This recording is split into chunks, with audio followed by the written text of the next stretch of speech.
வணக்கம் மக்களே, tea cup channel உங்களை அன்புடன் வரவேற்கிறோம். இன்றைக்கி பார்த்திங்கன்னா மீதி போன பொரியில் நாங்கள் பொரி உண்டை செய்யலான்னு சொல்லிட்டு பாகு காசி வச்சுருக்கோம்.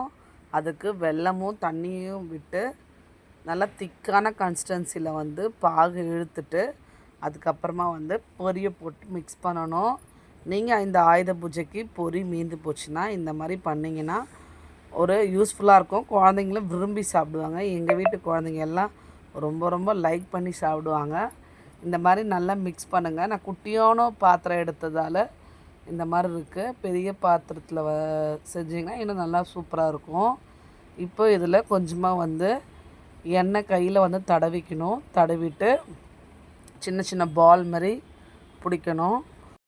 இந்த மாதிரி நல்லா எண்ணெய் தேய்ச்சிட்டு அந்த சூடுலேயே இந்த மாதிரி கெட்டியாக பிடிக்கணும். கெட்டியாக பிடிச்சா தான் பொரி உண்டை சாப்பிட்றதுக்கு நல்லாயிருக்கும்.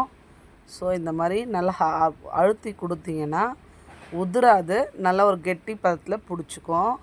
இதே மாதிரி நீங்களும் வீட்டில் செஞ்சு பாருங்கள், குழந்தைங்களுக்கு கொடுங்க. மீதியான பொரியில் நம்ம இந்த மாதிரி தான் எதாவது வெரைட்டியாக செய்ய முடியும். நெக்ஸ்ட்டு வீடியோவில் வேறு என்ன செய்கிறோன்றதை நாங்கள் காட்டுறோம். இப்போ இதில் ஒரு பொரி பாக்கெட்டில் கிட்டத்தட்ட எங்களுக்கு ஒரு 15-16 உருண்டை போல் கிடச்சிது. உருண்டை நம்ம சைஸ் பொறுத்து எவ்வளோ வேணாலுமே நமக்கு குவான்டிட்டி கிடைக்கும் நம்மளுக்கு. இந்த மாதிரி பாருங்கள், பிடிச்சி இந்த மாதிரி தட்டில் வச்சாச்சு.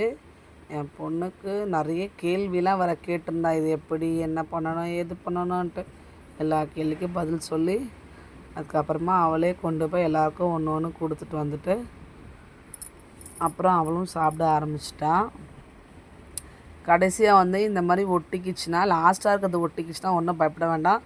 திருப்பி நீங்கள் அடுப்பில் கொண்டு போயிட்டு வச்சிங்கன்னா இலகிடும். சிம்மில் வச்சுட்டு பண்ணிவிடுங்க, இலகிடும்.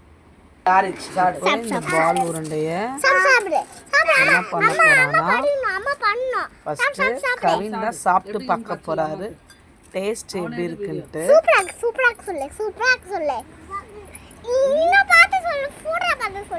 அவரு சாப்பிட்டு அருமையாக இருக்குது, நல்லா இருக்குன்றாரு. ஸோ அதை முடிச்சுட்டு அதுக்கப்புறம் என் பொண்ணு எல்லாருக்கும் கொடுத்துட்டு சந்தோஷப்படுத்திட்டு அவளும் சாப்பிட்டா. கண்டிப்பாக அடுத்த வீடியோவில் பார்க்கலாம். அது வரல என் வீடியோவை சப்ஸ்கிரைப் பண்ணுங்கள், மறக்காமல் லைக், ஷேர், கமெண்ட் பண்ணுங்கள். நெக்ஸ்ட் வீடியோவில் பார்க்கலாம். தேங்க்யூ, பாய்.